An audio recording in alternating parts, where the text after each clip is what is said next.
Hello there. When the patch dropped and Bristleback got changed, I was very excited to see what the pros will do with the hero because he's been in the dumpster for a very long time. Although when I checked out a pro tracker recently, I was quite disappointed to see that he's only been played like 5 times with a 36% win rate. So I decided that I have to show people the optimal way to play this hero myself and be the beacon of knowledge that this community needs. So yeah, welcome to the right way to play Bristleback. Time to mash some faces, I'd say. So the formatting for this video is going to be the same as my revolutionary Bloodseeker guide, which is still perfectly viable by the way, so make sure to check that out later. We'll split the video into 4 parts, starting with the reasoning, then itemization, playstyle, and lastly we'll talk about the matchups.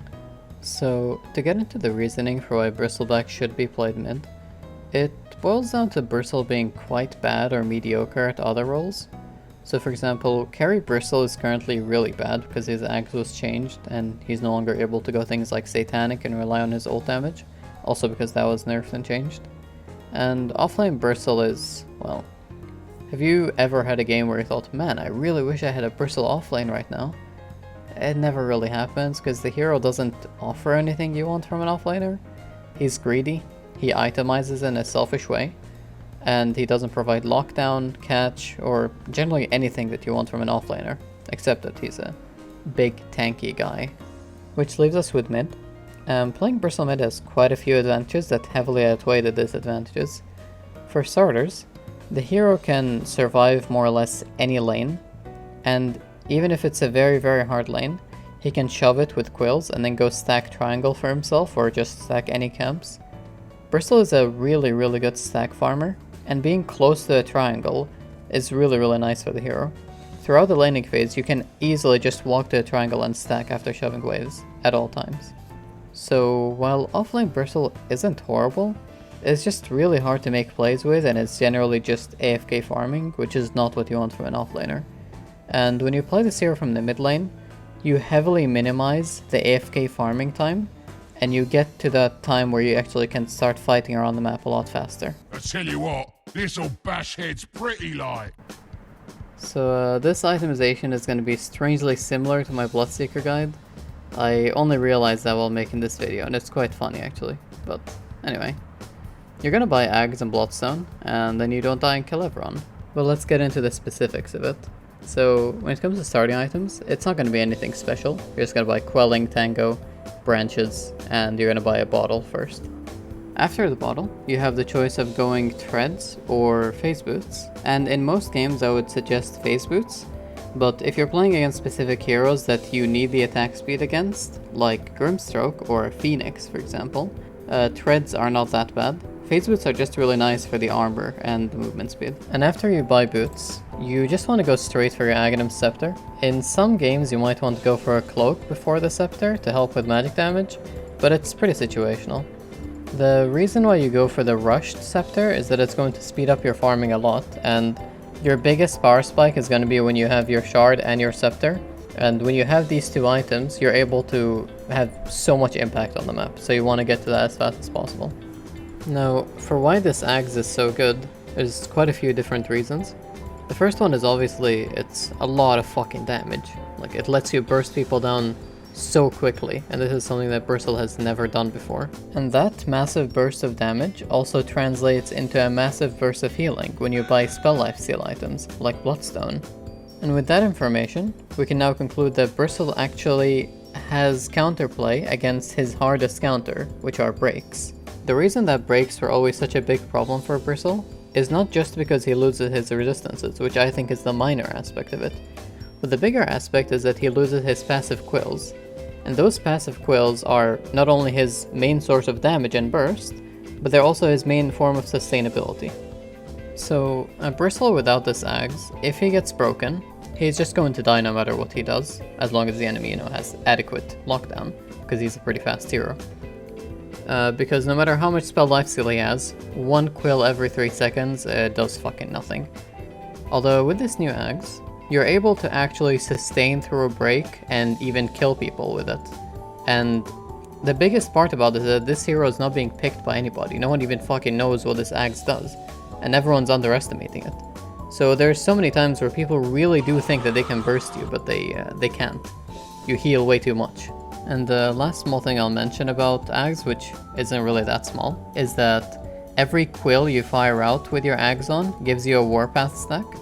So you actually just get max stacks every time you use it, which is really fucking strong and might just get nerfed very soon.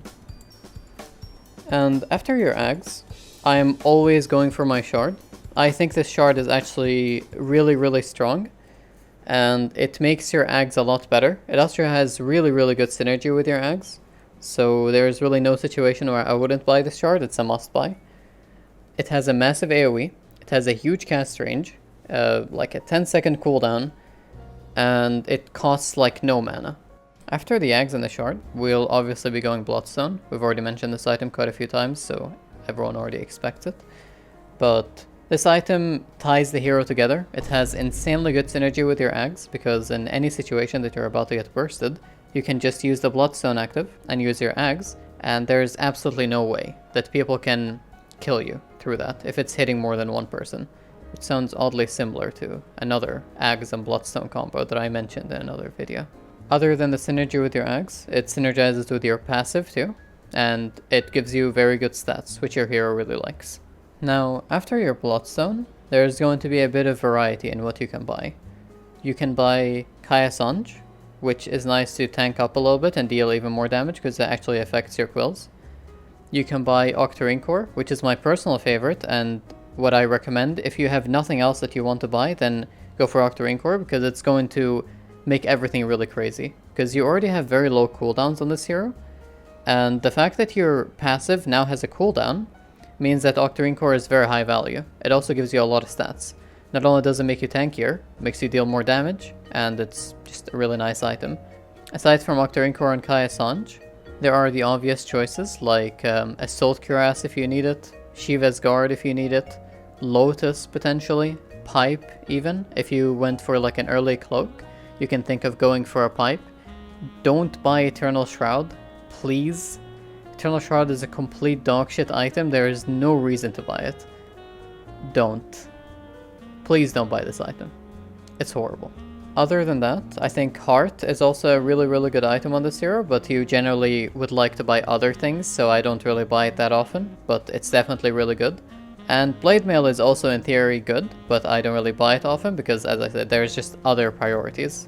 And lastly, I'll put on screen the best neutral items from each tier in my opinion that you should be going for. And that should conclude the itemization for this hero.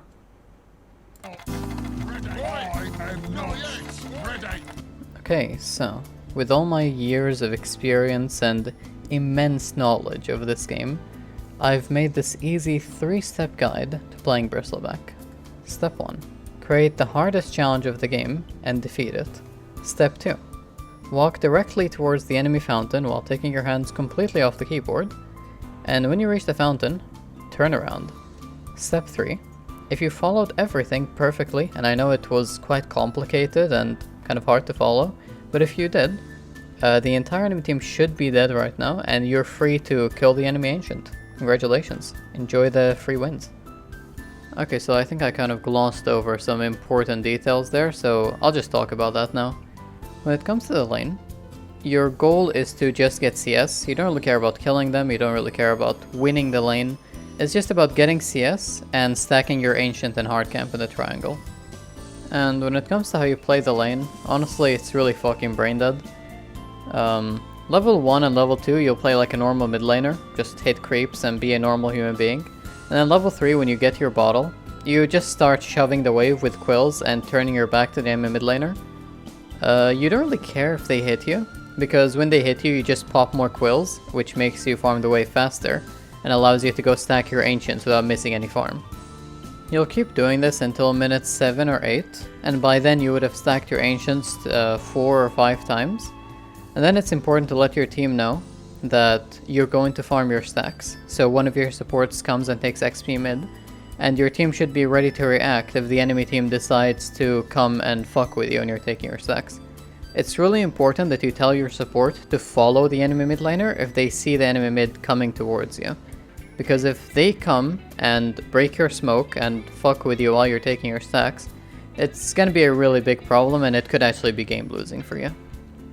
When it comes to how you take the stacks, it's pretty simple. You buy a smoke at the 7-minute mark, and then you go to your ancients. Ideally you do this with max level quills, so you want to be level 7, but level 3 quills also work. It's just going to be a lot worse and I really would not recommend doing it. When you have max quills, you take your smoke and you go to your ancients. You smoke yourself and then you use quills 3 to 5 times, and then you break the smoke and tank the ancient stack with your back. This is going to make you lose your entire health bar, but it's going to kill the entire ancient stack in less than a minute. And you can buy a salve for this, or mangoes, to get yourself back into health after you finish your stacks, or you can just rely on your bottle charges and runes. It's completely based on the game. Now, taking these stacks will most likely give you level 8 or 9, which means you get goo, and when you have goo you're actually able to start being a hero. Because prior to that, you can't really help your team in any way, you can't gank, because you really just don't do anything, you're completely useless. So this is the time where you can start looking for opportunities to maybe gank or do things like that, but it's not necessary, and you would rather just keep farming. So you'll keep farming and get your Ags and your shard, and then you can actually start fighting, because now you're actually a very strong hero with these two items. The reason why you need the shard to make this Ag Scepter a good power spike is that without your shard and without the goo stacks from it, it doesn't really do that much damage. But when you combine those two, you do a shit ton of burst damage and you can actually just completely delete people. And your shard is just incredibly good and has amazing synergy with it. So I really don't recommend going into any fights with only Ags, and instead just wait until you have the shard, because it's not that good on its own. When it comes to the actual gameplay of Bristleback, you're just going to play like a complete lunatic. And by that, I don't actually mean that you will run it down mid to the enemy fountain. Well, actually, you kind of do that while you play Bristleback. I've done that way too many times in my games. But the idea is that you need to be calculated with how retarded you are being. So it's important to understand how far you can push your hero, how much damage you can do, how tanky you are. And the only way to learn that is by playing the hero a lot, to be honest, and just getting experience with this form of limit testing. The biggest piece of advice I can give you is to not play like a pussy when you play Bristleback. Just take all the risks you can take, because 9 times out of 10, your damage and your tankiness, and most importantly your spell lifesteal, is going to be way more than you expect, and you will actually outlive most situations, and you're going to go through like the entire enemy team and be fine. You're allowed to play really reckless on this hero and just be right on the edge all the time, and that's something that I found really enjoyable about him. But to summarize, fall asleep in the lane with your back towards the enemy and shove the waves, then stack your ancients, farm the ancients, and then kill people with Ags and shard and play like a complete sociopath. Most important thing though, turn around. If you get into the habit of turning around when people hit you, even with just one auto or one spell, it will actually highly elevate your Bristleback gameplay, and it's going to make such a big difference. So lastly, when it comes to the matchups, there's actually a lot of things you want to avoid, so we'll split it into 3 different types. First is going to be the obvious one, heroes that have breaks, like Shadow Demon or Viper. And second, ranged heroes. You're just not very effective against them and it's easy to be kited by them, so you'd rather avoid playing against them. Ones like Puck that are very elusive are the worst to play against, and things like Sniper that are quite immobile are a bit better to play against, but I still wouldn't really prefer to play against them if possible. And lastly, it would be heroes that can force you to look in a certain direction. So the absolute worst in this department would be something like Axe or Legion. I would never pick Bristle against these 2 heroes. But there are also more minor ones like Lich or Void Spirit that you can play against, but they can really fuck you over if they make you turn around at the wrong time. And for what you would pick this hero into, it just leaves melee heroes that don't fit into the categories we mentioned. And this puts Bristle mid in a position where you can pick it into quite a lot of different matchups, but it does have quite a few counters that you cannot pick at every game and you can't first pick it. So it's not exactly an ultra cheese hero, but it is a last pick material and you want to think very clearly about what you're picking it into. So with all of that out of the way, we've reached the end of the guide. I hope it was useful and entertaining, and if you do try this out, feel free to let me know how it went in the comments. I'd be very happy to hear about it, and I'll see you in the next one. See ya!